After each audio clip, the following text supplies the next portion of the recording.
Oke baik, assalamualaikum warahmatullahi wabarakatuh teman-teman. Terima kasih telah mengklik video ini dan selamat datang di Teman Cerita Channel. Teman-teman, Papua merupakan pulau terbesar kedua di dunia setelah Pulau Greenland di Denmark. Luasnya mencapai 890.000 km persegi jika digabungkan dengan Papua New Guinea.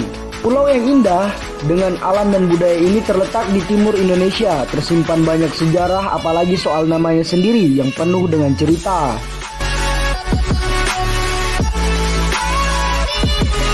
Untuk itu kali ini kita akan membahas tentang sejarah Papua dan juga sejarah OPM serta masuknya PT Freeport di Papua. Untuk teman-teman yang belum subscribe, mohon untuk subscribe dan nyalakan tombol loncengnya agar teman-teman bisa mendapatkan info terbaru dari Teman Cerita.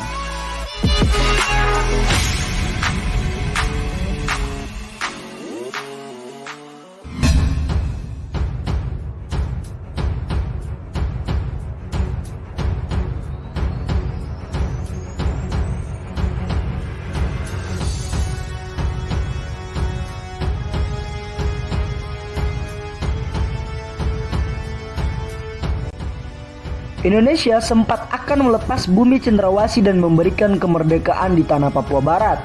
Hal tersebut disampaikan oleh Hedi Lugito, seorang wartawan senior dan mantan sekjen Serikat Perusahaan Pers atau SPS Pusat. Hedi Lugito menjelaskan jika Indonesia pernah berusaha memerdekakan Irian Barat dari tangan Belanda. Namun, rakyat Irian Barat melalui Peperah atau penentuan pendapat rakyat memilih bergabung dengan NKRI.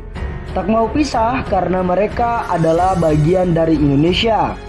Hedi mengatakan Indonesia justru membantu memerdekakan Papua dari Belanda melalui perjanjian New York tahun 1962 untuk kemudian memberi kesempatan masyarakat Papua mengambil keputusan sendiri melalui Peperah dengan proses yang lebih legitimate.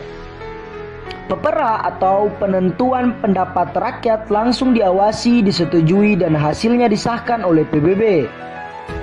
Integrasi Papua ke Indonesia sudah sah, disetujui, dan disahkan PBB. Bahkan mereka melakukan supervisi langsung ketika diadakan Peperah pada tahun 1969. PBB mengutus 50 orang untuk mengawasi pelaksanaan Peperah yang dilakukan di 8 kabupaten dan dihadiri oleh C26 anggota Dewan Musyawarah Peperah atau DMP yang mewakili 809.327 penduduk Papua kala itu.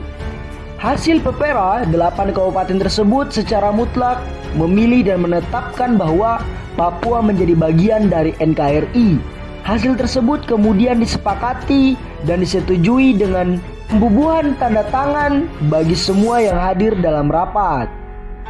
Secara de facto, masyarakat Papua memilih untuk berintegrasi dengan wilayah NKRI. PBB mengesahkan Peperah melalui resolusi PBB nomor 2504 pada sidang umum 11 November tahun 1969. 82 negara setuju alias mengakui jika Irian Barat milik Indonesia, sedangkan 30 negara lainnya abstain atau bukan tidak setuju. Jika mau mengubah resolusi PBB nomor 2504, sama saja menyangkal piagam PBB alias on karakter yang sudah diakui oleh seluruh negara anggota.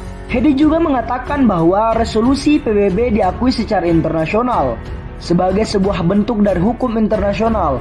Masalahnya sekarang bagi pihak-pihak yang mempertanyakan keabsahan Papua menjadi bagian dari Indonesia hanya bermotifkan ingin Papua merdeka. Itu artinya pihak-pihak tersebut tidak mau belajar secara hukum menentang kedaulatan Indonesia di Papua. Tidak hanya merupakan sebuah perbuatan melawan hukum nasional, namun juga penentangan terhadap hukum internasional dalam bentuk tadi. Kemudian resolusi PBB pun merupakan bagian kecil dari piagam PBB yang sudah diakui oleh seluruh anggota PBB sebanyak 193 negara di dunia.